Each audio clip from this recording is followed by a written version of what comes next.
നമ്മളിപ്പോഴുള്ളത് തഞ്ചാവൂരിലാണ്. ഇന്നലെ നൈറ്റ് നമ്മളിവിടെ എത്തി, പക്ഷെ വീഡിയോ നൈറ്റിൽ എടുക്കാൻ കഴിഞ്ഞില്ല. ഇന്നിപ്പോ രാവിലെ ബ്രേക്ക്ഫാസ്റ്റ് കഴിഞ്ഞ് ആദ്യം പോകുന്നത് തഞ്ചാവൂർ പാലസിലേക്കാണ്. പാലസിനടുത്ത് തന്നെ റൂം കിട്ടിയതുകൊണ്ട് ബ്രേക്ക്ഫാസ്റ്റ് കഴിച്ചിട്ട് നേരെ പാലസിലേക്ക് പോന്നു.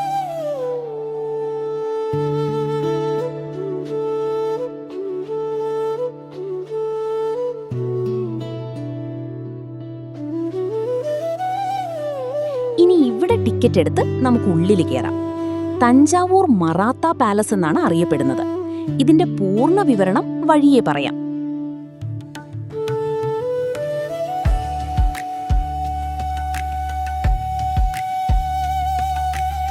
ടിക്കറ്റ് എടുത്തു കഴിഞ്ഞു, നമുക്ക് ഉള്ളിലേക്ക് കടക്കാം.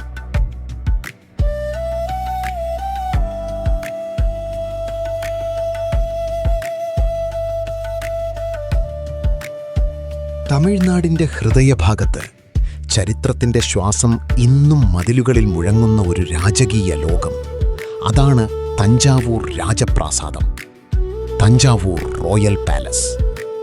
ഇതൊരു കൊട്ടാരം മാത്രമല്ല, നൂറ്റാണ്ടുകൾ പഴക്കമുള്ള രാജവംശങ്ങളുടെ ഓർമ്മ, യുദ്ധങ്ങളുടെ കഥ, കലയുടെ മഹത്വം, വിദേശ ശക്തികളുടെ സ്വാധീനം, രാജാക്കന്മാരുടെ ഉയർച്ചയും വീഴ്ചയും ചേർന്ന ഒരു ജീവിക്കുന്ന ചരിത്ര പുസ്തകമാണ് ഈ സ്ഥലം. തഞ്ചാവൂർ, ചരിത്രത്തിന്റെ തലസ്ഥാനം. ദക്ഷിണേന്ത്യൻ ചരിത്രത്തിൽ ഏറ്റവും ശക്തമായ സാമ്രാജ്യങ്ങളിൽ ഒന്നായിരുന്നു ചോള ഡൈനസ്റ്റി. ക്രിസ്തുവിന് ശേഷം 9-ാം നൂറ്റാണ്ട് മുതൽ 13-ാം നൂറ്റാണ്ട് വരെ ചോളന്മാർ ദക്ഷിണേന്ത്യയിൽ നിന്ന് ശ്രീലങ്കയിലേക്കും തെക്കുകിഴക്കൻ ഏഷ്യയിലേക്കും വരെ ശക്തി വ്യാപിപ്പിച്ചു.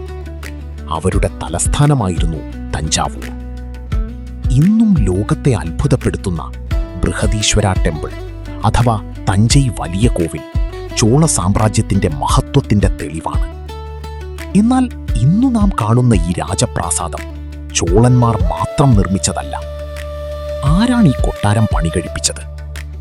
ഇന്നുള്ള പാലസ് കോംപ്ലക്സ് പ്രധാനമായും നിർമ്മിച്ചത് തഞ്ചാവൂർ നായക് കിങ്ഡം ഭരണാധികാരികളാണ്. 16-ാം നൂറ്റാണ്ടിൽ വിജയനഗര എംപയർ തകർച്ചയ്ക്ക് ശേഷം തഞ്ചാവൂരിൽ നായക് ഭരണാധികാരികൾ ശക്തരായി. അവരിൽ പ്രധാനനായ രാജാവായിരുന്നു സേവപ്പ നായക്. അദ്ദേഹമാണ് ഈ പാലസ് കോംപ്ലക്സിന്റെ ആദ്യഘട്ട നിർമ്മാണം ആരംഭിച്ചതായി ചരിത്രം പറയുന്നു. പിന്നീട് രഘുനാഥ നായക്, മറ്റും വിജയരാഘവ നായക് പോലുള്ള ഭരണാധികാരികൾ പാലസ് വികസിപ്പിച്ചു. എന്തിനാണ് ഈ പാലസ് നിർമ്മിച്ചത്? ഇത് വെറും രാജകീയ താമസസ്ഥലം മാത്രമായിരുന്നില്ല. ഈ പാലസ് ഭരണകേന്ദ്രം, സൈനിക നിയന്ത്രണ കേന്ദ്രം, കലാസാംസ്കാരിക കേന്ദ്രം, നയതന്ത്ര ചർച്ചകൾ നടന്ന സ്ഥലം, ശത്രുക്കളെ നിരീക്ഷിക്കാൻ ഉപയോഗിച്ച വാച്ച് ടവർ കേന്ദ്രം എന്നിവയായി പ്രവർത്തിച്ചു. ആ കാലത്ത് രാജാവിന്റെ ശക്തി പാലസിന്റെ വലിപ്പത്തിലും ഗ്രാൻഡിയറിലുമാണ് പ്രതിഫലിച്ചിരുന്നത്. അതുകൊണ്ട് തന്നെ ഉയരം കൂടിയ ഗോപുരങ്ങൾ, വലിയ മണ്ഡപങ്ങൾ, രഹസ്യ വഴികൾ, ആയുധശേഖരങ്ങൾ എല്ലാം ഇവിടെ നിർമ്മിക്കപ്പെട്ടു. വിദേശ സ്വാധീനമുണ്ടായിരുന്നോ? അതെ, വളരെ ഇൻട്രസ്റ്റിംഗ് ആയൊരു കാര്യമാണിത്. തഞ്ചാവൂർ രാജവംശങ്ങൾക്ക് വിദേശ ശക്തികളുമായി ബന്ധമുണ്ടായിരുന്നു. പ്രധാനമായും Portugal, Netherlands, France, United kingdom. ഇവരുടെ വ്യാപാര രാഷ്ട്രീയ സ്വാധീനം പിന്നീട് തഞ്ചാവൂരിലേക്കെത്തി. പ്രത്യേകിച്ച് പിന്നീട് വന്ന തഞ്ചാവൂർ മറാത്ത കിങ്ഡം കാലഘട്ടത്തിൽ യൂറോപ്യൻ കലാശൈലികളുടെ ചില സ്വാധീനങ്ങൾ പാലസ് ആർക്കിടെക്ചറിലും കോർട്ട് കൾച്ചറിലും കാണാം. മറാത്ത ഭരണകാലം 1674-ൽ തഞ്ചാവൂർ കീഴടക്കിയത് എക്കോജി I അഥവാ വെങ്കോജി മഹാരാജാവാണ്. അദ്ദേഹം പ്രശസ്ത മറാത്ത ഭരണാധികാരിയായ ശിവാജിയുടെ സഹോദരനായിരുന്നു. അതിനുശേഷം തഞ്ചാവൂർ മറാത്ത ഭരണത്തിലേക്ക് മാറി. മറാത്ത രാജാക്കന്മാർ പാലസിനെ കൂടുതൽ വികസിപ്പിച്ചു. ഇന്ന് കാണുന്ന പല ഭാഗങ്ങളും മറാത്ത കാലഘട്ടത്തിൽ രൂപപ്പെട്ടവയാണ്. സരസ്വതി മഹൽ ലൈബ്രറി, അറിവിന്റെ നിധി. ഈ പാലസ് കോംപ്ലക്സിന്റെ ഏറ്റവും വിലമതിക്കാനാകാത്ത ഭാഗങ്ങളിലൊന്നാണ് സരസ്വതി മഹൽ ലൈബ്രറി. ഇത് ഇന്ത്യയിലെ ഏറ്റവും പഴക്കമുള്ള ലൈബ്രറികളിലൊന്നാണ്. ഇവിടെ പാം ലീഫ് മാനുസ്ക്രിപ്റ്റ്സ്, സംസ്കൃത ഗ്രന്ഥങ്ങൾ, തമിഴ് സാഹിത്യം, പുരാതന വൈദ്യശാസ്ത്ര രേഖകൾ, ജ്യോതിശാസ്ത്ര ഗ്രന്ഥങ്ങൾ എല്ലാം സൂക്ഷിച്ചിരിക്കുന്നു. ഈ ലൈബ്രറി വളർത്തിപ്പൂട്ടിയത് സർഫോജി 2 ആയിരുന്നു. ആർട്ട് ഗാലറി, കല്ലിലുറഞ്ഞ സംസ്കാരം. പാലസിനുള്ളിലെ ആർട്ട് ഗാലറിയിൽ ചോള കാലഘട്ട ബ്രോൺസ് സ്റ്റാച്യൂസ്, സ്റ്റോൺ സ്കൾപ്ചേഴ്സ്, ദേവപ്രതിമകൾ എന്നിവ സൂക്ഷിച്ചിരിക്കുന്നു. ഇവയിൽ പലതും 1000 വർഷത്തിലേറെ പഴക്കമുള്ളവയാണ്. പ്രത്യേകിച്ച് ബ്രോൺസ് നടരാജരൂപങ്ങൾ ശില്പകലയുടെ ലോക അത്ഭുതങ്ങളായി കണക്കാക്കപ്പെടുന്നു. അവസാന രാജാവ് ആര്? തഞ്ചാവൂരിന്റെ അവസാന ഭരണാധികാരിയായി കണക്കാക്കപ്പെടുന്നത് ശിവാജി 2 ആണ്. 1855 അദ്ദേഹത്തിന്റെ മരണശേഷം British East India company doctrine of lapse എന്ന നയം ഉപയോഗിച്ച് തഞ്ചാവൂർ ബ്രിട്ടീഷ് ഭരണത്തിലേക്ക് ചേർത്തു. അതിനുശേഷം രാജഭരണം അവസാനിച്ചു. ഇന്നത്തെ തഞ്ചാവൂർ പാലസ്. ഇന്നീ പാലസ് ഒരു മ്യൂസിയം കോംപ്ലക്സ് ആണ്. ഇതാണ് സരസ്വതി മഹൽ ലൈബ്രറി. പുരാതന കാലത്തെ മെഡിസിൻ ഡോക്യുമെന്റ്സ് ഒക്കെ താളിയോലകളിൽ രേഖപ്പെടുത്തി വെച്ചിട്ടുണ്ടിവിടെ. അതുപോലെ മഹത്തായ പല കാര്യങ്ങളും അറിവുകളും അടങ്ങിയ താളിയോല ഗ്രന്ഥം ഇവിടെയുണ്ട്. നമുക്കിതിന്റെ ഉള്ളിൽ വീഡിയോ എടുക്കാൻ അനുവാദമില്ല. അതുകൊണ്ട് തന്നെ അതൊന്നും നിങ്ങളെ കാണിക്കാൻ എനിക്ക് കഴിയാതെ പോയി. നിങ്ങൾ ഒരിക്കൽ വന്ന് ഇതൊക്കെ നേരിട്ട് കാണണമെന്ന് നിങ്ങളോട് ആവശ്യപ്പെടുകയാണ്. കുട്ടികൾക്കിത് വലിയൊരു കൗതുകമുള്ള കാര്യമായിരിക്കും. കുട്ടികൾക്ക് മാത്രമല്ല, വലിയവർക്കും. ഇന്നുള്ള പല ടെക്നോളജികളും രേഖപ്പെടുത്തിയിട്ടുണ്ട്. ഒരു അതിശയ കാഴ്ച തന്നെയാണിത്. അതുപോലെ തഞ്ചാവൂരിന്റെ ചരിത്രം വിളിച്ചറിയിക്കുന്ന ഓഡിയോ വിഷ്വൽ തിയേറ്റർ ഉണ്ട് ഇവിടെ. തിയേറ്ററിൽ കയറാൻ പ്രത്യേക ടൈമുണ്ട്. ആ ടൈമിൽ മാത്രമേ കാണാൻ പറ്റൂ. 1/2 മണിക്കൂറിലധികം വീഡിയോസ് ഉണ്ട്. അതും ഒരു അനുഭവം തന്നെയാണ്. ഏതായാലും ഞാനിതൊക്കെ കണ്ടു തീർത്തു. ഇനി പാലസ് ഉണ്ട്. പാലസിലാണ് ആർട്ട് ഗാലറി ഉള്ളത്. ഇനി നമുക്ക് അങ്ങോട്ട് പോകാം. ഈ ലിപികളൊക്കെ നിങ്ങൾ ശ്രദ്ധിച്ചോ? ഇതെല്ലാം ഇന്ന് ലോകത്തുള്ള പല ഭാഷകളുമായി സാമ്യം തോന്നുന്നുണ്ടോ? എനിക്ക് തോന്നുന്നുണ്ട്. ഈജിപ്ഷ്യൻ, ഇസ്രായേൽ ലിപികളുമായി ഒരു ചെറിയ സാമ്യം തോന്നുന്നുണ്ട്. ഞാനിത് ChatGPTയുമായി പങ്കുവെച്ചപ്പോൾ പൂർണ്ണമായും ChatGPT അംഗീകരിക്കുന്നില്ലെങ്കിലും സാമ്യമുണ്ട് എന്ന് സമ്മതിക്കുന്നുണ്ട്. അതുകൊണ്ട് തന്നെ ലോകത്തുള്ള ജനതകൾ പണ്ടെങ്ങോ ഒരേ ദേശത്തുള്ളവരായിരുന്നെന്ന്, അല്ലെങ്കിൽ വിവിധ കാലഘട്ടങ്ങളിൽ ഒരുമിച്ച് ചേർന്നവരായിരുന്നു എന്ന് തോന്നിപ്പോകുന്നു. തെളിവുകളൊന്നുമില്ല. കണ്ടപ്പോൾ ഒരു കൗതുകം തോന്നിയതുകൊണ്ട് പറഞ്ഞെന്നു മാത്രം.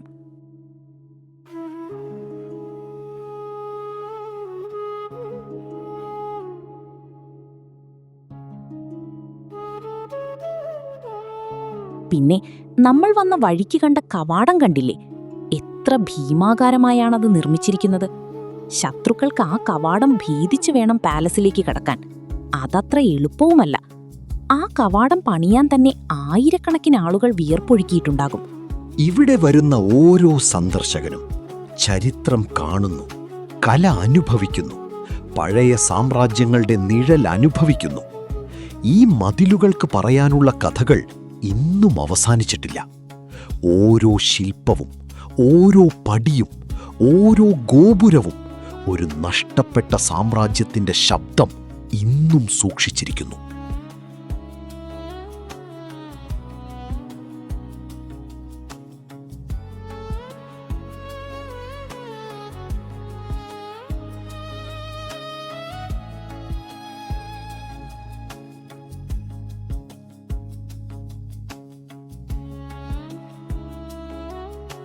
ദേ, ആ ഉയർന്നു നിൽക്കുന്ന ഗോപുരം നോക്ക്. എത്ര മനോഹരമാണ്. മനോഹാരിതയേക്കാൾ അതിനെക്കുറിച്ച് ചിന്തിക്കുമ്പോൾ മനസ്സിലാകുന്നത് ശത്രുക്കളെ നിരീക്ഷിക്കാൻ കാവൽക്കാർ നിന്നിരുന്നത് ഈ ഗോപുരത്തിന്റെ മുകളിലാണ്. ഇതൊക്കെ ഇന്നലെ നടന്ന സംഭവങ്ങൾ പോലെ തോന്നുന്നു. തഞ്ചാവൂർ ഇതൊരു നഗരം മാത്രമല്ല, ദക്ഷിണേന്ത്യൻ സംസ്കാരത്തിന്റെ ജീവനുള്ള സ്മാരകമാണ്. ചരിത്രം ഇഷ്ടപ്പെടുന്നവർക്ക്, കല സ്നേഹിക്കുന്നവർക്ക്, പുരാതന രാജവംശങ്ങളുടെ രഹസ്യങ്ങൾ അന്വേഷിക്കുന്നവർക്ക് തഞ്ചാവൂർ റോയൽ പാലസ് ഒരിക്കലും മറക്കാനാവാത്ത ഒരു അനുഭവമായിരിക്കും.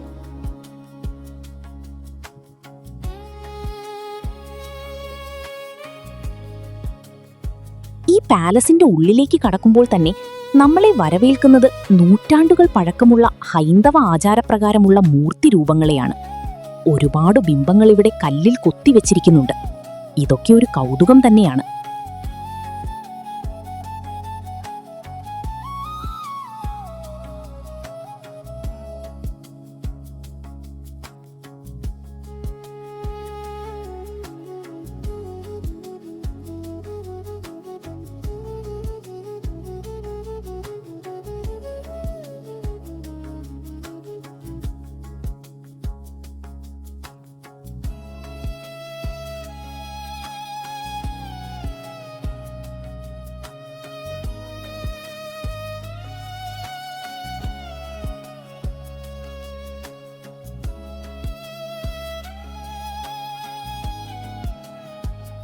ഈ കൊട്ടാരത്തിന്റെ തൂണുകൾ കണ്ടോ, എത്ര വലുതാണെന്ന് നോക്കിക്കേ. പിന്നെ ഈ കൊട്ടാരത്തിന്റെ നിർമ്മിതിയുടെ ഭംഗി പറഞ്ഞറിയിക്കാൻ പറ്റുന്നതല്ല. നിങ്ങൾ ഒരിക്കലെങ്കിലും ഇവിടെ നേരിട്ട് വന്നൊന്ന് കാണണം. അക്കാലത്തെ ടെക്നോളജി എന്തായിരുന്നു ഇതിനു പിന്നിലെന്ന് നമുക്ക് തോന്നിപ്പോകും. നിങ്ങൾ ബാഹുബലി സിനിമയിൽ കൊട്ടാരം നിർമ്മിക്കുന്നത് കണ്ടില്ലേ? ചിലപ്പോൾ അതുപോലെയൊക്കെ ആയിരിക്കാം ഇവയും നിർമ്മിച്ചിരിക്കുന്നത്. കൺസ്ട്രക്ഷനും ഡിസൈനിങ്ങും ഒന്നിനൊന്നു മെച്ചം.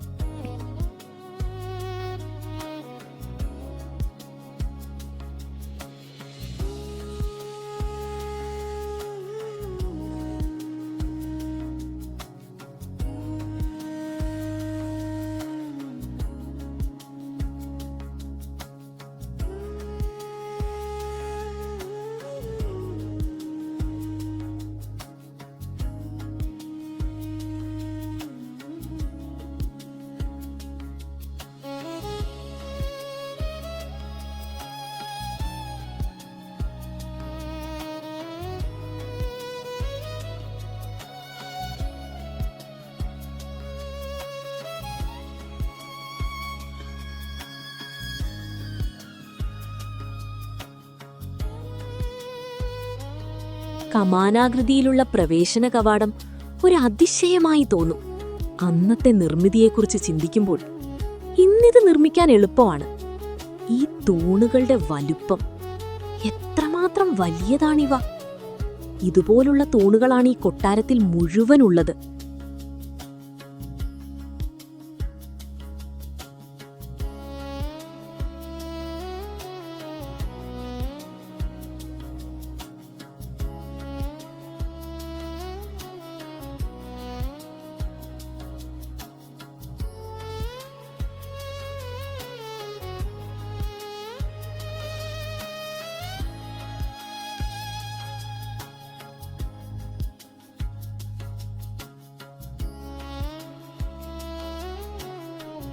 ഇനിയും ഒരുപാട് കാഴ്ചകൾ നമുക്ക് കാണാനുണ്ട്.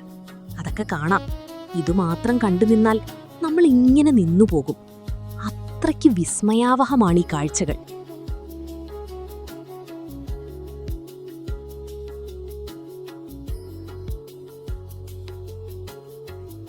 വൗ! ഇവിടെ ഒരു ഗാർഡൻ ഉണ്ട്. വലുതൊന്നും അല്ലെങ്കിലും അത്യാവശ്യം കണ്ടിരിക്കാൻ പറ്റുന്നതാണ്. അതിലേറെ ഭംഗിയുമുണ്ട്. ഇതൊരു അകത്തളമാണ്. കൊട്ടാരത്തിന്റെ നടുമുറ്റത്താണ് നമ്മളിപ്പോ നിൽക്കുന്നത്.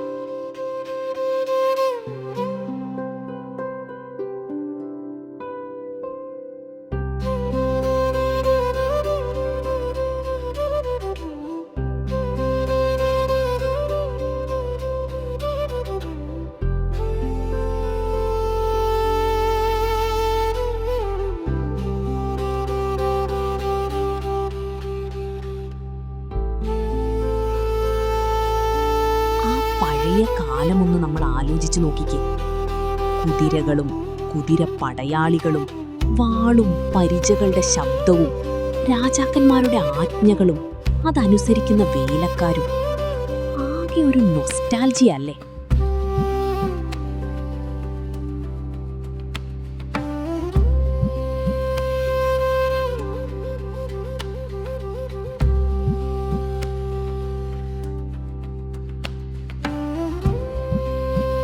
പിന്നെ സിനിമകളിൽ കാണുന്ന പോലെ നൃത്തവും സംഗീതവും. ആകെ ഒരു പൊടിപൂരം. തിരുവായ്ക്ക് എതിർവായി ഇല്ലാത്ത കാലം. ചിലപ്പോൾ ചിന്തിക്കുമ്പോൾ ഭയം തോന്നും. രാജാവിന് ഇഷ്ടപ്പെടാത്തത് ചെയ്താൽ കയ്യും കാലും തലയുമൊക്കെ വെട്ടുന്ന കാലം.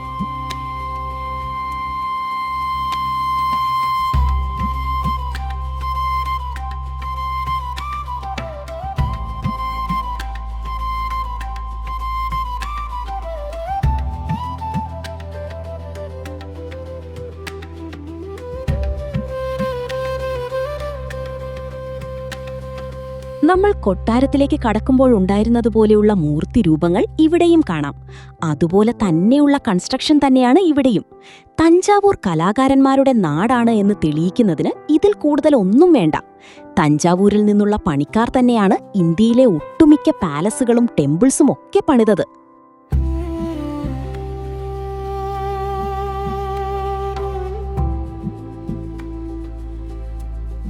ഈ തൂണുകൾ കണ്ടോ? ഇവ നിർമ്മിച്ചിരിക്കുന്നത് മണ്ണും പിന്നെ മറ്റെന്തൊക്കെയോ മിശ്രിതങ്ങൾ ഉപയോഗിച്ചാണ്. ചിലപ്പോൾ ശർക്കരയും ചുണ്ണാമ്പുമൊക്കെ ഉപയോഗിച്ചായിരിക്കും. തഞ്ചാവൂർ റോയൽ പാലസ് പ്രധാനമായും പുരാതന ദക്ഷിണേന്ത്യൻ നിർമ്മാണ രീതികൾ ഉപയോഗിച്ചാണ് പണി കഴിപ്പിച്ചിരിക്കുന്നത്. പാലസിന്റെ വിവിധ ഭാഗങ്ങളിൽ വിവിധ മെറ്റീരിയൽസ് ഉപയോഗിച്ചിട്ടുണ്ട്. പ്രധാനമായും ഉപയോഗിച്ചിരിക്കുന്ന മെറ്റീരിയൽസ്: ചുവന്ന ഇഷ്ടികകൾ, റെഡ് ബ്രിക്സ്. പാലസിന്റെ ഭൂരിഭാഗം മതിലുകളും ഗോപുരങ്ങളും ബ്രിക്ക് മേസൺറി ഉപയോഗിച്ചാണ് നിർമ്മിച്ചത്. ചുണ്ണാമ്പ് മിശ്രിതം, ലൈം മോർട്ടർ അല്ലെങ്കിൽ ലൈം പ്ലാസ്റ്റർ. അന്നത്തെ കാലത്ത് സിമന്റ് ഉണ്ടായിരുന്നില്ല. അതിനാൽ ചുണ്ണാമ്പ്, മണൽ, ചിലപ്പോൾ മുട്ടയുടെ വെള്ള, പനനീർ, ജാഗറി മിക്സ്ചർ പോലുള്ള ട്രഡീഷണൽ ബൈൻഡിംഗ് മെറ്റീരിയൽസ് ചേർത്ത് മോർട്ടർ ഉണ്ടാക്കിയിരുന്നു.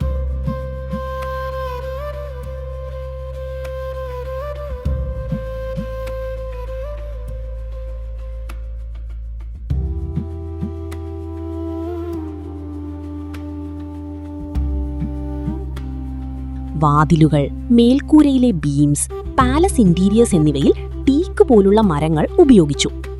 കല്ല്, ഗ്രാനൈറ്റ് അല്ലെങ്കിൽ സ്റ്റോൺ. ചില അടിത്തറ ഭാഗങ്ങളിലും തൂണുകളിലും സ്റ്റോൺ ഉപയോഗിച്ചിട്ടുണ്ട്. Terracotta tiles and roofing materials. പഴയ റൂഫ് സ്ട്രക്ചേഴ്സിൽ ക്ലേ ടൈൽസ് ഉപയോഗിച്ചിരുന്നു.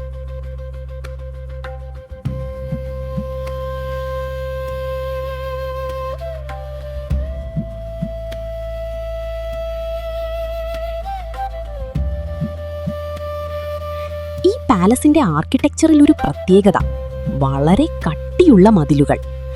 ചൂട് കുറയ്ക്കാനും പാലസ് അകത്ത് തണുപ്പ് നിലനിർത്താനും തിക്ക് ബ്രിക്ക് വാൾസ് സഹായിച്ചു.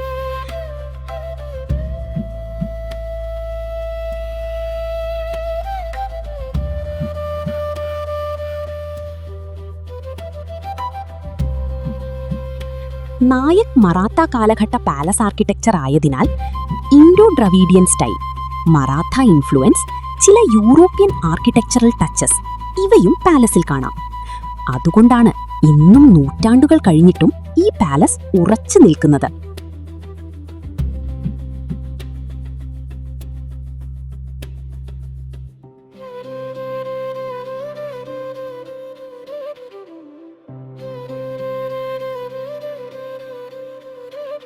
തഞ്ചാവൂർ റോയൽ പാലസ് ഒരേ സമയം ഒറ്റഘട്ടത്തിൽ പണി കഴിപ്പിച്ച പാലസ് അല്ല. ഇത് പല രാജവംശങ്ങൾ ചേർന്ന് നൂറ്റാണ്ടുകളായി വികസിപ്പിച്ച പാലസ് കോംപ്ലക്സ് ആണ്. ചരിത്രകാരന്മാർ പറയുന്നതുപോലെ ആദ്യ പ്രധാന നിർമ്മാണം ആരംഭിച്ചത് സേവപ്പ നായക് ഭരണകാലത്താണ്. ഏകദേശം 1534-1535 കാലഘട്ടത്തിൽ പാലസിന്റെ കോർ സ്ട്രക്ചർ നിർമ്മിക്കപ്പെട്ടു എന്നാണ് ചില രേഖകൾ പറയുന്നത്.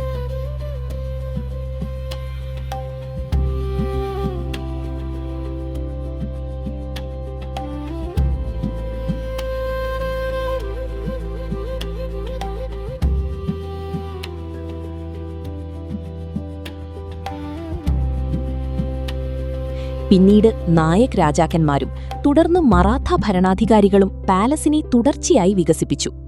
അതുകൊണ്ട് ഇന്ന് കാണുന്ന മുഴുവൻ പാലസ് കോംപ്ലക്സ് പൂർത്തിയാകാൻ ഏകദേശം 150 മുതൽ 250 വർഷം വരെ ഘട്ടം ഘട്ടമായി വികസനം നടന്നുവെന്നു പറയാം.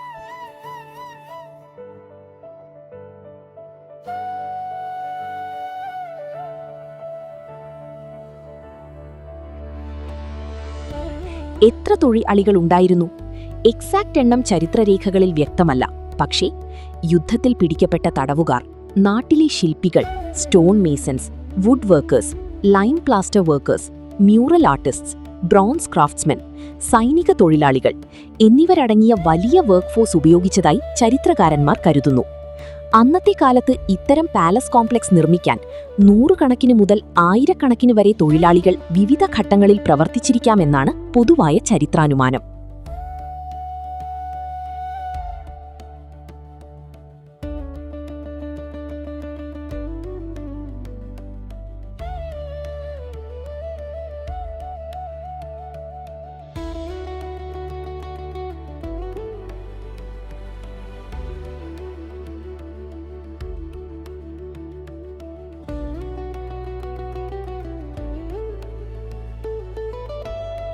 ഈ പാലസ് ഒരു രാജാവിന്റെ സ്വപ്നം മാത്രമായിരുന്നില്ല.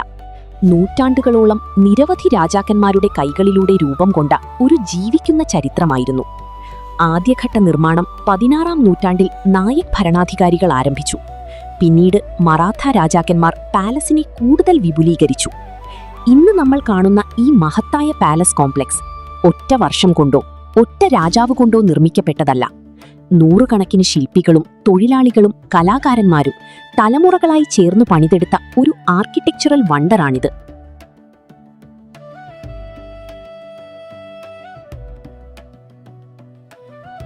നമ്മളിപ്പോൾ നിൽക്കുന്നത് നടരാജ ഹാളിലാണ്. ഇവിടെ Nataraja വിഗ്രഹങ്ങളാണുള്ളത്.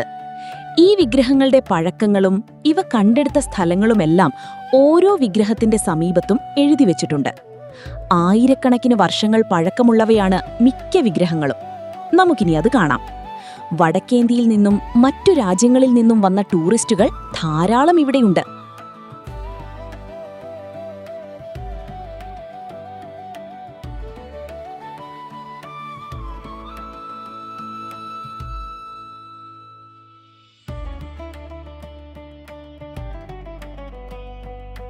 Thanjavur royal palace art ഗ്യാലറിയിൽ കാണുന്ന നടരാജ വിഗ്രഹങ്ങളെല്ലാം പാലസിൽ തന്നെ ഉണ്ടാക്കിയതല്ല. അവയിൽ പലതും പഴയ ക്ഷേത്രങ്ങളിൽ നിന്നാണ് കണ്ടെത്തി ഇവിടെ കൊണ്ടുവന്നത്. പ്രധാനമായും തഞ്ചാവൂർ ജില്ലയിലെയും സമീപ പ്രദേശങ്ങളിലെയും പുരാതന ശിവക്ഷേത്രങ്ങളിൽ നിന്നാണ് ഈ ബ്രോൺസ് വിഗ്രഹങ്ങൾ ശേഖരിച്ചത്. ചിലത് അബാൻഡൻ ടെമ്പിൾസിലും ഭൂമിക്കടിയിൽ മറച്ചുവെച്ച നിലയിലും കണ്ടെത്തിയതാണെന്ന് ചരിത്രരേഖകൾ പറയുന്നു.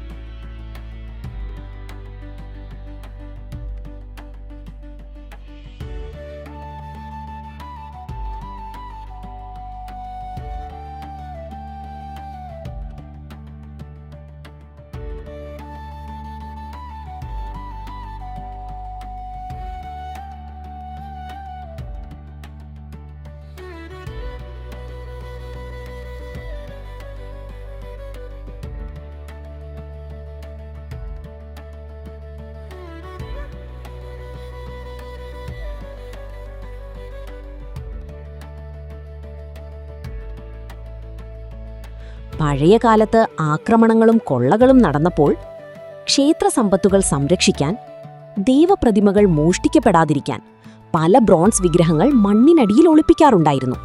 പിന്നീട് എക്സ്കവേഷനുകളിലൂടെയോ ക്ഷേത്ര പുനരുദ്ധാരണ സമയത്തെയോ ആണ് ചില നടരാജ വിഗ്രഹങ്ങൾ പുറത്തുവന്നത്.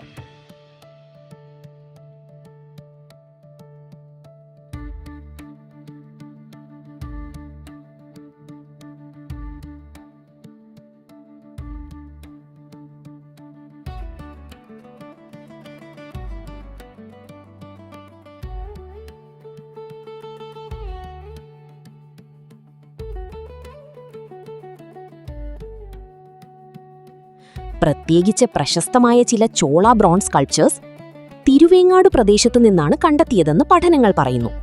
ചില വിഗ്രഹങ്ങൾ ആദ്യം ക്ഷേത്രോത്സവങ്ങളിൽ പ്രൊസഷൻ ഐഡൽസായി ഉപയോഗിച്ചിരുന്നതായും കരുതുന്നു. ഇവയ്ക്ക് എത്ര പഴക്കമുണ്ട്? ഗ്യാലറിയിലെ പല നടരാജ ബ്രോൺസുകൾക്കും ഏകദേശം 10-ാം നൂറ്റാണ്ട് മുതൽ 14-ാം നൂറ്റാണ്ട് വരെ പഴക്കമുണ്ടാകാമെന്നാണ് ആർട്ട് ഹിസ്റ്റോറിയൻസ് പറയുന്നത്. അത് ഏകദേശം 700 മുതൽ 1000 വർഷം വരെ പഴക്കമുണ്ടാകാമെന്നർത്ഥം.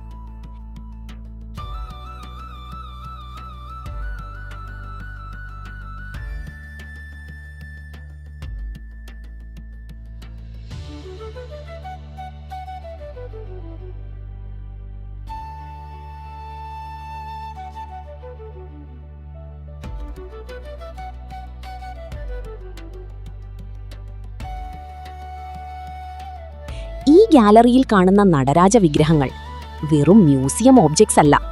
കാലത്തിന്റെ ആക്രമണങ്ങളിൽ നിന്ന് രക്ഷിക്കാൻ ചില വിഗ്രഹങ്ങൾ ഭൂമിക്കടിയിൽ ഒളിപ്പിക്കപ്പെട്ടു. നൂറ്റാണ്ടുകൾക്ക് ശേഷം മണ്ണിനടിയിൽ നിന്നാണ് അവ വീണ്ടും വെളിച്ചത്തിലേക്ക് വന്നത്. ഇന്നീ പാലസ് ഗാലറിയിൽ നിൽക്കുന്ന ഓരോ നടരാജ രൂപവും ചോള സാമ്രാജ്യത്തിന്റെ കലാപ്രതിഭയുടെ ജീവനുള്ള തെളിവാണ്.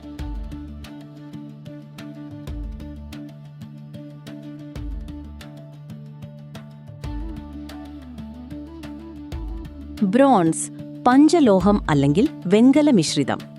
പ്രത്യേകിച്ച് നടരാജ പോലുള്ള പ്രശസ്ത ചോള വിഗ്രഹങ്ങൾ കൂടുതലായി ബ്രോൺസ് അലോയ് ഉപയോഗിച്ചാണ് നിർമ്മിച്ചത്. സൗത്ത് ഇന്ത്യൻ ടെമ്പിൾ ട്രഡിഷനിൽ ഇതിനെ പഞ്ചലോഹം എന്ന് വിളിക്കാറുണ്ട്.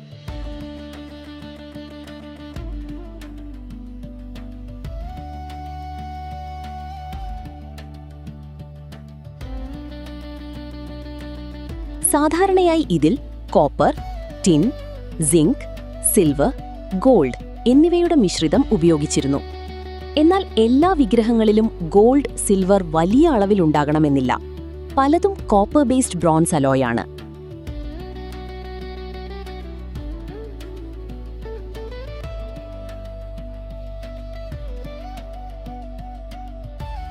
Stone sculptures. ഗാലറിയിലെ ചില വലിയ ശില്പങ്ങൾ granite, black stone, hard temple stone ഉപയോഗിച്ചാണ് നിർമ്മിച്ചത്. ഇവ ക്ഷേത്രഭിത്തികളിൽ നിന്നോ പഴയ ക്ഷേത്രങ്ങളിൽ നിന്നോ കൊണ്ടുവന്നവയാണ്.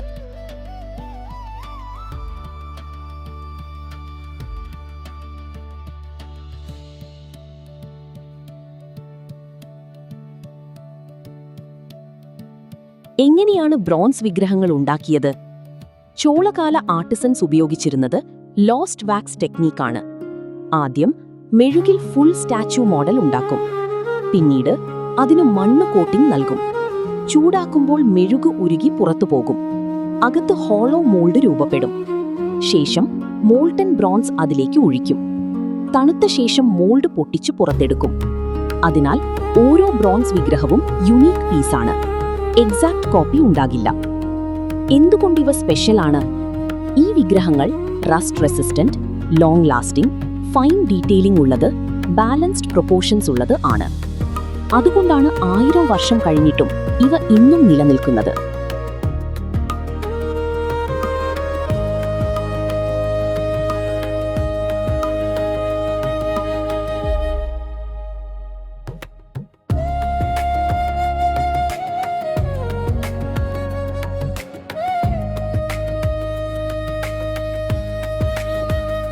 ഈ ബ്രോൺസ് വിഗ്രഹങ്ങൾ നോക്കുമ്പോൾ ഒരു വലിയ ചോദ്യം മനസ്സിലുയരും. 1000 വർഷങ്ങൾക്ക് മുൻപ് മോഡേൺ മെഷീൻസ് പോലും ഇല്ലാത്ത കാലത്ത് ഇത്ര പെർഫെക്റ്റായ ശില്പങ്ങൾ എങ്ങനെ നിർമ്മിച്ചു? ഉത്തരം ചോളകാല കലാകാരന്മാരുടെ അത്ഭുതകരമായ ക്രാഫ്റ്റ്സ്മാൻഷിപ്പാണ്. ചെമ്പും മറ്റു ലോഹങ്ങളും ഉരുക്കി മെഴുകുപയോഗിച്ച് മോൾഡ് നിർമ്മിച്ച് ഓരോ ഡീറ്റെയിലും കൈകൊണ്ട് രൂപപ്പെടുത്തിയ ഈ വിഗ്രഹങ്ങൾ ഇന്നും ലോകത്തെ അത്ഭുതപ്പെടുത്തുന്നു. ഇവ വെറും മെറ്റൽ സ്റ്റാച്യൂസ് അല്ല, ദക്ഷിണേന്ത്യൻ കലയുടെ അമരമായ സാക്ഷ്യങ്ങളാണ്.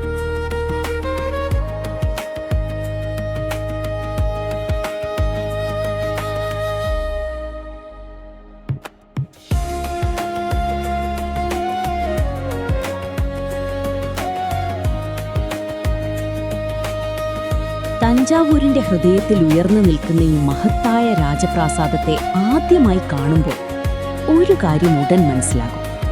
ഇതൊരു സാധാരണ പാലസ് അല്ല. ഇവിടെയുള്ള ഓരോ മതിലും, ഓരോ കവാടവും, ഓരോ മണ്ഡപവും വ്യത്യസ്ത രാജവംശങ്ങളുടെ ചരിത്രം സംസാരിക്കുന്നു. കാരണം ഈ പാലസ് ഒരൊറ്റ രാജാവിന്റെ കാലത്ത് നിർമ്മിക്കപ്പെട്ടതല്ല. നൂറ്റാണ്ടുകളായി വ്യത്യസ്ത ഭരണാധികാരികൾ ചേർന്ന് രൂപപ്പെടുത്തിയ ഒരു ആർക്കിടെക്ചറൽ ജേണിയാണ് ഇന്ന് നമ്മൾ കാണുന്ന തഞ്ചാവൂർ റോയൽ പാലസ്.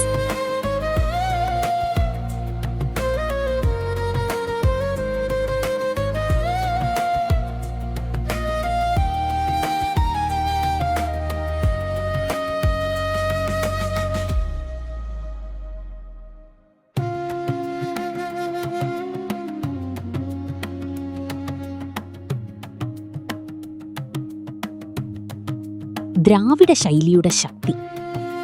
ഈ പാലസിന്റെ അടിത്തറയിൽ ഏറ്റവും കൂടുതൽ കാണുന്നത് ദക്ഷിണേന്ത്യൻ ദ്രാവിഡിയൻ ആർക്കിടെക്ചറിന്റെ സ്വാധീനമാണ്. തഞ്ചാവൂർ ക്ഷേത്രങ്ങളുടെ നാട്. അതിനാൽ പാലസ് ആർക്കിടെക്ചറിലും ക്ഷേത്രശൈലിയുടെ പ്രതിഫലനം വ്യക്തമാണ്. ആ വലിയ കവാടങ്ങൾ നോക്കൂ. കട്ടിയുള്ള ചുവന്ന മതിലുകൾ, ഉയരം കൂടിയ ഗോപുര സദൃശ ഘടനകൾ, അകത്തേക്ക് കടക്കുമ്പോൾ കാണുന്ന വിശാലത, ഇവയെല്ലാം ദ്രാവിഡ നിർമ്മാണ കലയുടെ പ്രത്യേകതകളാണ്.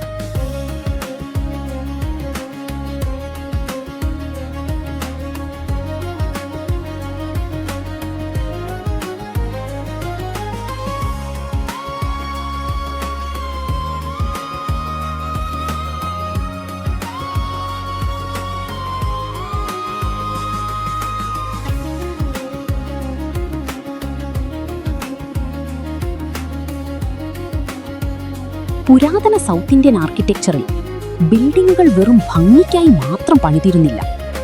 കാലാവസ്ഥയെ അതിജീവിക്കാനും ചൂട് നിയന്ത്രിക്കാനും യുദ്ധസമയത്ത് സംരക്ഷണം നൽകാനും അതിനനുയോജ്യമായ എഞ്ചിനീയറിംഗ് നോളജ് ഉപയോഗിച്ചായിരുന്നു നിർമ്മാണം. അതുകൊണ്ടാണ് പാലസിന്റെ മതിലുകൾ ഇന്നും അത്ര കട്ടിയുള്ളത്.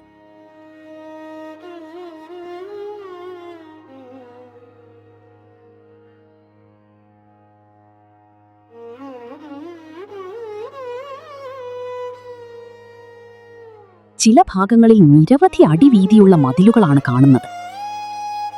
നായക് ഭരണാധികാരികളുടെ സൈനിക ആർക്കിടെക്ചർ. 16-ാം നൂറ്റാണ്ടിൽ തഞ്ചാവൂർ നായക് കിങ്ഡം ഭരണാധികാരികൾ പാലസ് വികസിപ്പിച്ചപ്പോൾ ഈ ബിൽഡിങ്ങിന് കൂടുതൽ മിലിറ്ററി ക്യാരക്ടർ ലഭിച്ചു. കാരണം അന്നത്തെ സൗത്ത് ഇന്ത്യ യുദ്ധങ്ങളുടെയും രാഷ്ട്രീയ മത്സരങ്ങളുടെയും കാലമായിരുന്നു. അതുകൊണ്ട് പാലസിന് സൗന്ദര്യം മാത്രം മതിയായിരുന്നില്ല, സംരക്ഷണശേഷിയും വേണം. അതുകൊണ്ടാണ് ഇവിടെ watch towers, defensive corridors, strategic gateways, ഉയർന്ന നിരീക്ഷണ ഭാഗങ്ങൾ എല്ലാം നിർമ്മിക്കപ്പെട്ടത്.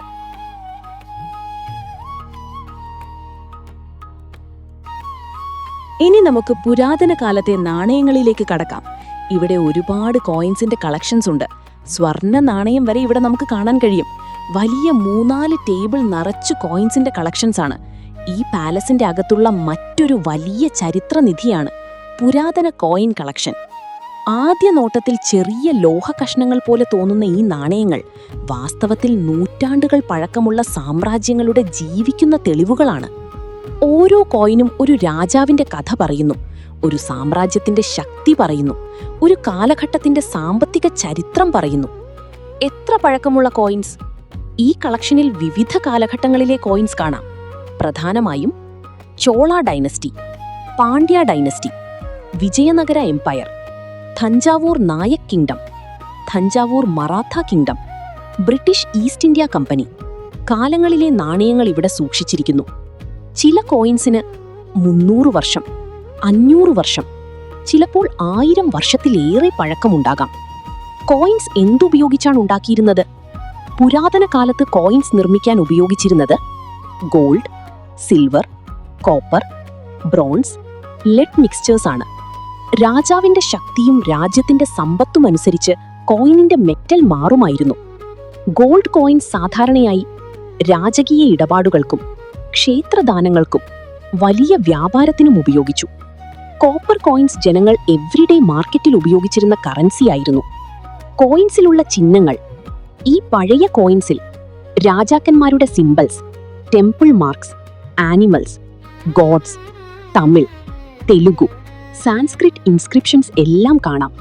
പ്രത്യേകിച്ച് ചോള കോയിനുകളിൽ tiger symbol, bow, fish emblem പോലുള്ള രാജവംശ ചിഹ്നങ്ങൾ കാണാം. Foreign trade connection. ഈ കോയിൻ കളക്ഷൻ ഒരു പ്രധാന കാര്യം തെളിയിക്കുന്നു. തഞ്ചാവൂർ വെറും ലോക്കൽ കിങ്ഡം മാത്രമായിരുന്നില്ല. Arabia, south east Asia, China, Sri Lanka ഇവയുമായി ശക്തമായ കടൽ വ്യാപാരം ഉണ്ടായിരുന്നതിന്റെ തെളിവുകൾ കോയിൻസിൽ നിന്നും മനസ്സിലാക്കാം. ചില ഫോറിൻ ഇൻഫ്ലുവൻസ് ഉള്ള കോയിൻസ് ചരിത്രകാരന്മാർ കണ്ടെത്തിയിട്ടുണ്ട്. അതുകൊണ്ട് തന്നെ തഞ്ചാവൂർ ഒരു ഇന്റർനാഷണൽ ട്രേഡ് സെന്റർ ആയിരുന്നുവെന്ന് പല ഗവേഷകരും പറയുന്നു. കോയിൻസ് എങ്ങനെ നിർമ്മിച്ചു? അന്നത്തെ കാലത്ത് മഷീൻ മിന്റിംഗ് ഉണ്ടായിരുന്നില്ല. കോയിൻസ് നിർമ്മിച്ചത് molten metal moulds, hand hammering, engraved dies ഉപയോഗിച്ചായിരുന്നു. അതുകൊണ്ട് ഓരോ കോയിനും ചെറിയ വ്യത്യാസങ്ങൾ കാണാം. Hidden treasure stories. പുരാതന യുദ്ധകാലങ്ങളിൽ ജനങ്ങളും രാജാക്കന്മാരും കോയിൻസ് മണ്ണിനടിയിൽ ഒളിപ്പിക്കാറുണ്ടായിരുന്നു. ക്ഷേത്രങ്ങളിലോ രഹസ്യ കുഴികളിലോ സൂക്ഷിക്കാറുണ്ടായിരുന്നു. പിന്നീട് എക്സ്കവേഷനുകളിലും പാലസ് റെസ്റ്റോറേഷൻ സമയങ്ങളിലും ഇത്തരം കോയിൻ ഹോഡ്സ് കണ്ടെത്തിയിട്ടുണ്ട്. ഈ ചെറിയ കോയിൻസ് വെറും പഴയ കറൻസിയല്ല, നൂറ്റാണ്ടുകൾ പഴക്കമുള്ള സാമ്രാജ്യങ്ങളുടെ ഫിംഗർ പ്രിന്റ്സ് ആണ്. ഒരു രാജാവിന്റെ ശക്തിയും ഒരു രാജ്യത്തിന്റെ സമ്പത്തും ഒരു കാലഘട്ടത്തിന്റെ വ്യാപാര ബന്ധങ്ങളും ഈ ചെറിയ ലോഹക്കഷണങ്ങൾ ഇന്നും നമ്മളോട് പറയുന്നു. അതുകൊണ്ട് തന്നെ തഞ്ചാവൂർ പാലസിലെ ഈ കോയിൻ കളക്ഷൻ ചരിത്രത്തെ കയ്യിൽ പിടിക്കുന്ന അനുഭവമാണ്.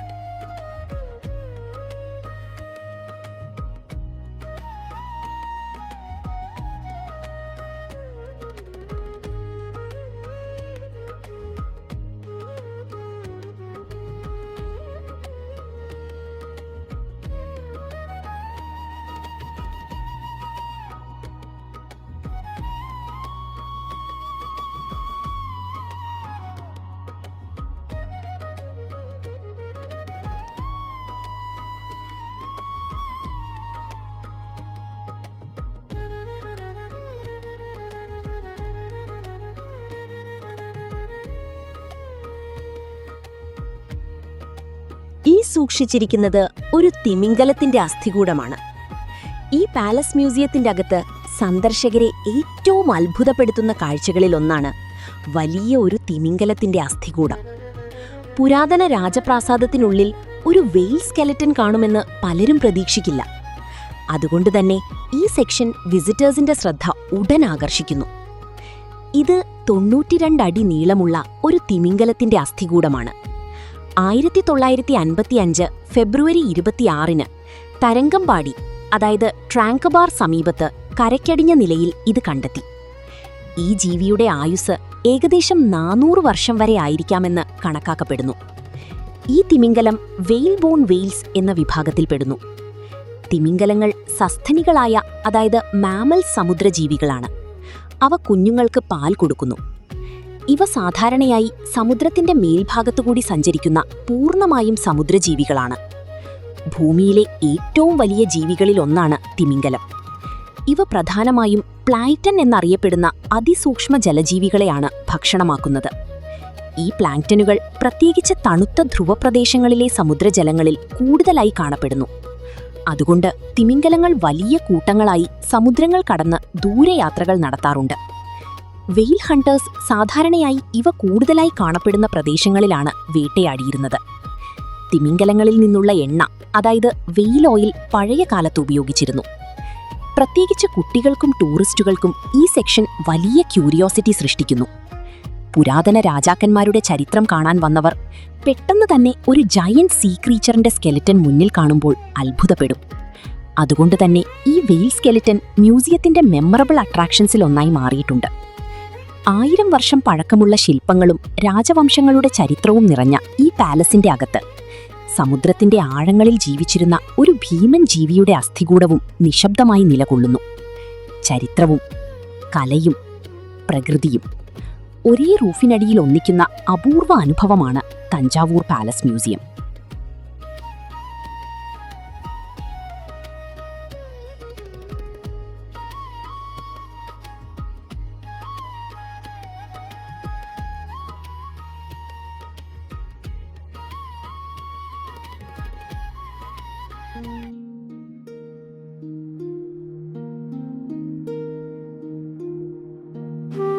ഇന്നും പാലസിനുള്ളിലെ ഉയരം കൂടിയ ടവറുകളിൽ കയറുമ്പോൾ പഴയ രാജാക്കന്മാർ ശത്രുക്കളെ നിരീക്ഷിച്ചിരുന്ന ലോകം മനസ്സിൽ തെളിയും. നായക് ആർക്കിടെക്ചറിന്റെ മറ്റൊരു പ്രത്യേകതയാണ് വലിയ ഓപ്പൺ കോർട്ട്യാർഡ്സ്. പാലസിന്റെ അകത്തെ തുറന്ന മുറ്റങ്ങൾ വെറും ഡെക്കറേഷൻ ആയിരുന്നില്ല. അവ രാജകീയ ചടങ്ങുകൾക്ക്, സൈനിക പരേഡുകൾക്ക്, ജനസമ്മേളനങ്ങൾക്ക്, കലാപരിപാടികൾക്ക് ഉപയോഗിച്ചിരുന്നു. വളവുകളും മണ്ഡപങ്ങളും. ഈ പാലസിന്റെ കോറിഡോർസിലൂടെ നടക്കുമ്പോൾ ഒരുപാട് ആർച്ച് ഷേപ്ഡ് ഓപ്പണിംഗ്സ് കാണാം. ഈ ആർച്ചസ് പാലസിനൊരു റോയൽ ഡെപ്ത് നൽകുന്നു. ഓരോ വളവും ഓരോ ഷാഡോവും സിനിമാറ്റിക് ഫീൽ സൃഷ്ടിക്കുന്നു. അതുകൊണ്ടാണ് ഇന്നും ഈ പാലസ് സിനിമകളിലും ഡോക്യുമെന്ററികളിലും ഫ്രീക്വന്റ്ലി ഉപയോഗിക്കപ്പെടുന്നത്. മറാഠ ഭരണത്തിന്റെ രാജകീയ ഭംഗി. പിന്നീട് തഞ്ചാവൂർ മറാഠ കിങ്ഡം ഭരണകാലം ആരംഭിച്ചതോടെ പാലസിന്റെ സ്വഭാവത്തിൽ മാറ്റം വന്നു. മിലിറ്ററി സ്ട്രെങ്ത് മാത്രം മതിയായിരുന്നില്ല, രാജകീയ ഗ്രാൻഡ്യൂർ കൂടി പാലസിന്റെ ഭാഗമാകാൻ തുടങ്ങി. മറാഠ രാജാക്കന്മാർ, darbar halls, decorative interiors, painted ceilings, artistic court spaces എല്ലാം പാലസിലേക്ക് കൂട്ടിച്ചേർത്തു. പ്രത്യേകിച്ച് രാജസഭകൾ നടന്നിരുന്ന ഹാൾസ്. അവിടെയുള്ള ഉയർന്ന സീലിംഗുകളും വലിയ തൂണുകളും റോയൽ സിമെട്രിയും ഒരു സാമ്രാജ്യത്തിന്റെ പവർ പ്രകടിപ്പിക്കുന്ന രീതിയിലാണ് രൂപകൽപ്പന ചെയ്തിരിക്കുന്നത്. സരസ്വതി മഹൽ, അറിവിന്റെ ആർക്കിടെക്ചർ. ഈ പാലസിന്റെ മറ്റൊരു അത്ഭുതമാണ് സരസ്വതി മഹൽ ലൈബ്രറി. ഇതൊരു ലൈബ്രറി മാത്രമല്ല, അറിവിനെ സംരക്ഷിക്കാൻ രൂപകൽപ്പന ചെയ്ത ആർക്കിടെക്ചർ കൂടിയാണ്. പാം ലീഫ് മാനുസ്ക്രിപ്റ്റ് സംരക്ഷിക്കാൻ വെന്റിലേഷൻ, കൺട്രോൾഡ് ലൈറ്റ്, തിക്ക് വാൾസ് പോലുള്ള കാര്യങ്ങൾ ഉപയോഗിച്ചിരുന്നു. അതുകൊണ്ട് നൂറ്റാണ്ടുകൾ പഴക്കമുള്ള ഗ്രന്ഥങ്ങൾ ഇന്നും ഇവിടെ നിലനിൽക്കുന്നു. വിദേശ സ്വാധീനങ്ങളുടെ ചെറിയ സ്പർശങ്ങൾ. കാലക്രമേണ യൂറോപ്യൻ ശക്തികൾ സൗത്ത് ഇന്ത്യയിലേക്ക് എത്തി. Portugal, France, United kingdom. ഇവരുടെ വ്യാപാര ബന്ധങ്ങളും രാഷ്ട്രീയ ബന്ധങ്ങളും തഞ്ചാവൂരിലേക്കും എത്തി. അതോടെ പാലസ് ആർക്കിടെക്ചറിൽ ചില സട്ടിൽ ഫോറിൻ ടച്ചസ് കൂടി പ്രത്യക്ഷപ്പെട്ടു. Rounded balcony patterns, symmetry focused layouts, ചില ഡെക്കറേറ്റീവ് ആർച്ചസ്, ഇവയിൽ ചെറിയ യൂറോപ്യൻ ഇൻഫ്ലുവൻസ് കാണാം. നിർമ്മാണത്തിന്റെ രഹസ്യം ഇന്നും പലർക്കും അത്ഭുതമാണ്. ഇത്ര വലിയ പാലസ് കോംപ്ലക്സ് മോഡേൺ മെഷീൻസ് ഇല്ലാത്ത കാലത്ത് എങ്ങനെ നിർമ്മിച്ചു? അന്നത്തെ ക്രാഫ്റ്റ്സ്മെന്റെ എഞ്ചിനീയറിംഗ് സ്കിൽ അത്ഭുതപ്പെടുത്തുന്നതാണ്. Brick masonry, line mortar technology, wooden support systems, ഇവ ഉപയോഗിച്ചാണ് ഈ പാലസ് ഉയർന്നത്. സിമന്റ് ഇല്ലാത്ത കാലത്ത് പോലും ചുണ്ണാമ്പ്, മണൽ, ജൈവമിശ്രിതങ്ങൾ എന്നിവ ഉപയോഗിച്ച് അവർ അതിശക്തമായ കൺസ്ട്രക്ഷൻ ഉണ്ടാക്കി.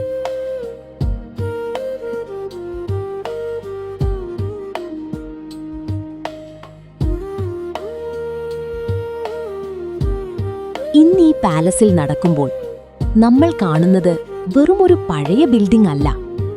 ചോളരുടെ നിഴൽ, നായക് ഭരണാധികാരികളുടെ ശക്തി, മറാത്ത രാജാക്കന്മാരുടെ രാജകീയത, വിദേശ സംസ്കാരങ്ങളുടെ ചെറിയ സ്പർശങ്ങൾ, ഇതെല്ലാം ഒരേ സ്ഥലത്ത് ജീവിക്കുന്നതായി അനുഭവപ്പെടും. അതുകൊണ്ടുതന്നെ തഞ്ചാവൂർ റോയൽ പാലസ് ഒരു പാലസ് മാത്രമല്ല, ദക്ഷിണേന്ത്യൻ ചരിത്രത്തിന്റെ കല്ലിൽ കൊത്തിയ ടൈം ലൈനാണ്.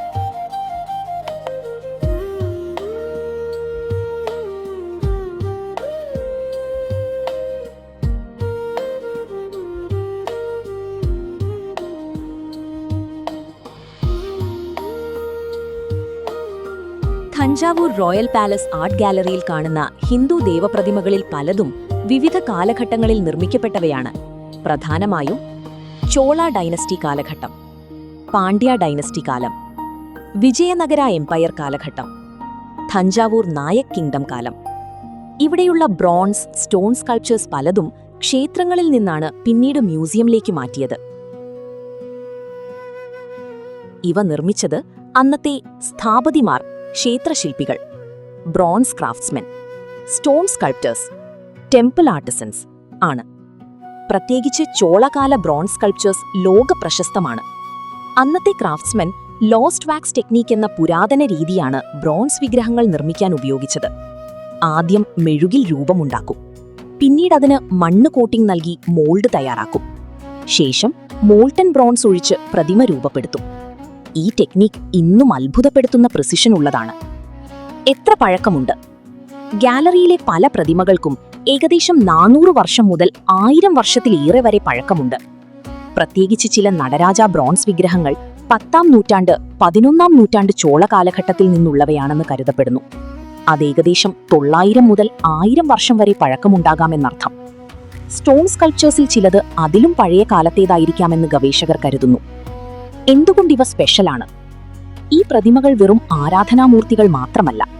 ഇവയിൽ anatomy knowledge, dance postures, spiritual symbolism, metal engineering, artistic balance എല്ലാം അടങ്ങിയിരിക്കുന്നു. പ്രത്യേകിച്ച് ചോള ബ്രോൺസ് സ്കൾപ്ചേഴ്സിനെ ലോകത്തിലെ ഫൈനസ്റ്റ് മെറ്റൽ സ്കൾപ്ചേഴ്സിൽ ഒന്നായി ആർട്ട് ഹിസ്റ്റോറിയൻസ് കാണുന്നു.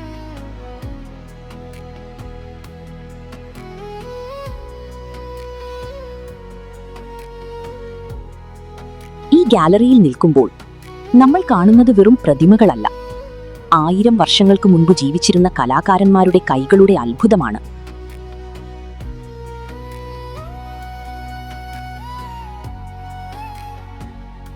ചോള സാമ്രാജ്യത്തിന്റെ കാലത്ത് നിർമ്മിക്കപ്പെട്ട ചില ബ്രോൺസ് വിഗ്രഹങ്ങൾ ഇന്നും ജീവനുള്ള പോലെ ഇവിടെ നിലകൊള്ളുന്നു. മെഴുകുപയോഗിച്ച് മോൾഡ് ഉണ്ടാക്കി, ഉരുകിയ വെങ്കലമൊഴിച്ച് മനുഷ്യന്റെ കൈകൊണ്ട് മാത്രം രൂപപ്പെടുത്തിയ ഈ ശില്പങ്ങൾ ഇന്നത്തെ മോഡേൺ ടെക്നോളജിയെ പോലും അത്ഭുതപ്പെടുത്തുന്ന പ്രിസിഷനാണ് കാണിക്കുന്നത്. ഓരോ പ്രതിമയും ഒരു ദൈവരൂപം മാത്രമല്ല, ദക്ഷിണേന്ത്യൻ കലാസംസ്കാരത്തിന്റെ ജീവിച്ചിരിക്കുന്ന ചരിത്രമാണ്.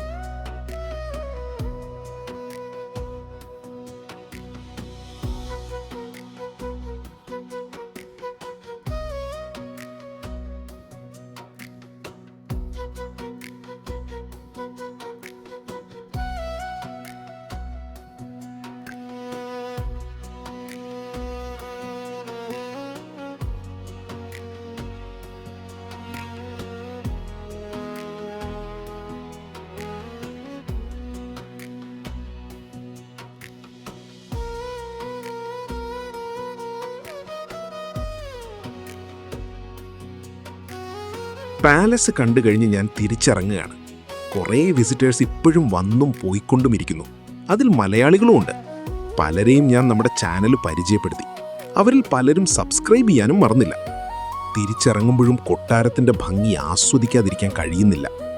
എല്ലാവരോടും റിക്വസ്റ്റായി പറയുകയാണ്, സമയം കിട്ടുമ്പോൾ നിങ്ങൾ ഫാമിലിയായി ഇവിടെ വരണം. തഞ്ചാവൂർ ഒരുപാട് സ്ഥലങ്ങളുണ്ട് കാണാനായിട്ട്. നിങ്ങളുടെ കുട്ടികൾക്കൊക്കെ ഈ കാഴ്ചകളൊക്കെ ഒരു വലിയ ഉപകാരമായിരിക്കും. അവരെ ചിന്തിപ്പിക്കാനും സന്തോഷിപ്പിക്കാനും കഴിയും ഇതുപോലുള്ള കാഴ്ചകളൊക്കെ.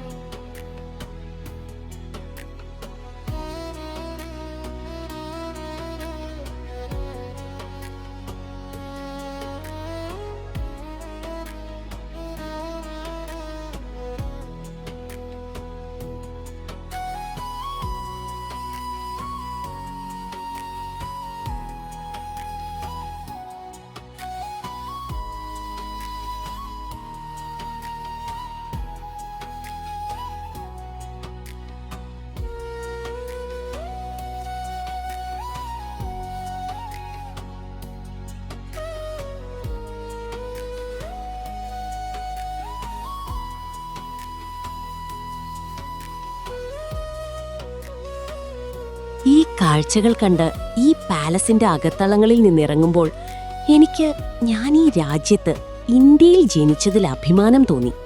കാരണം ഒരുപാട് വലിയ വലിയ കലാകാരന്മാർ ജീവിച്ചിരുന്ന നാട്ടിലാണല്ലോ ഞാനും ഇന്ന് ജീവിക്കുന്നതെന്നോർത്തപ്പോൾ.